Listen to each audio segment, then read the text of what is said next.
And so I came into my freshman year of college, and I was really excited to be the best college student that I could be, and I thought that a big part of that meant having an open mind, right?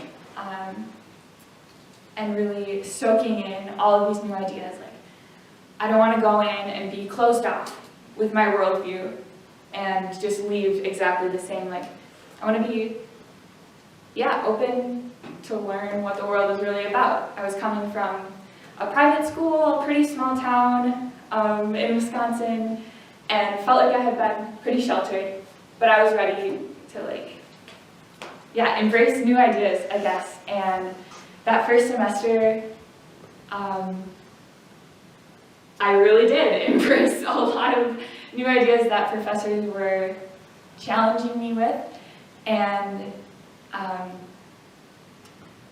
I was encouraged to question my faith, that was healthy.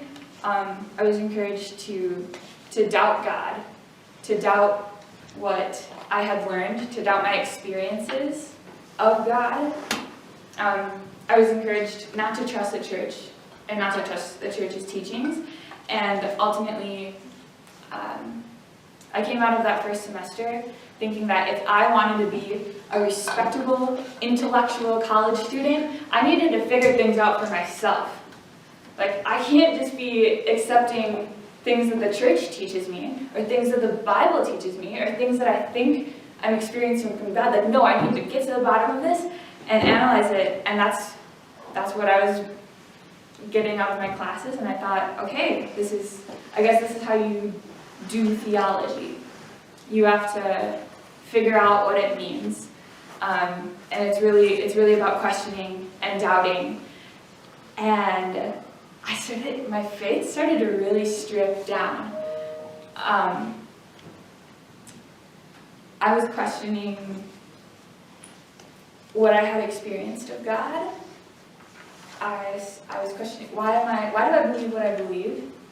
And I remember one of my professors at one point encouraged me to make a list of everything you know about God and strip it down to what you really know, right? And so I started off and I wrote this long list of everything that I thought I had learned, and then I was like, well, I guess I only believe this because the priest told me it. Cross it off the list. Oh, I guess I only believe this because I felt really happy on that one retreat. I don't know if I can trust my emotions. Cross that off the list. And I whittled it down to the only thing I knew about my faith on this list I had was God exists. And I started exploring all of these different ways of thinking and just got so confused because I thought that I had to figure out this whole faith thing for myself. And I was like, well, how do other world religions have salvation? Well, what about people who don't believe in God? I guess if they can be saved, then I don't need to believe in God. And this big snowball effect that led me to the end of my freshman year. I came back home to my small town, to my parish community, to that little adoration chapel. And I went in, and it just hit me like a ton of bricks. I was like, what happened to me?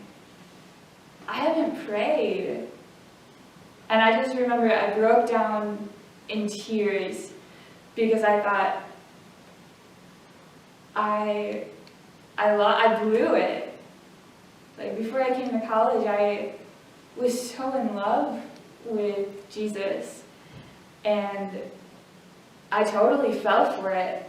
I totally fell for the world, and I had the best of intentions, but wow, I felt like I had been throughout all of high school on this track, on this ladder, just climbing, getting closer and closer to God, and just going stronger and stronger in friendship with God. And I felt like after that freshman year, I had completely fallen down the ladder, and I didn't know how I was gonna like make up all that ground, let alone like get past that point. It just seemed impossible, and I was so discouraged, and I was so mad at myself, and I was confused. I was like, Lord, why would you let this happen to me?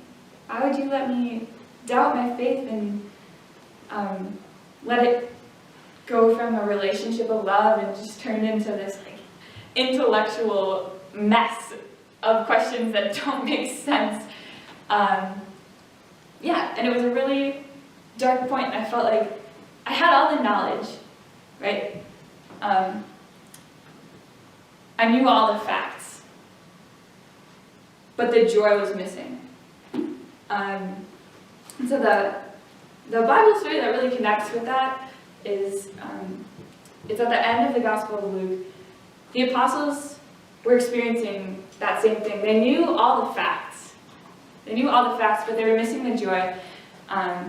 Jesus, they had been following him for his whole life, for his whole earthly ministry, and they saw him killed. They saw him buried in the tomb, and they heard that he had risen from the dead. There were eyewitnesses going about and saying, Christ is risen. What the prophets spoke is fulfilled. He's alive. They knew all of this. They knew all the facts. But they were walking along the road and they were sad. They were in darkness. And this stranger comes up to them.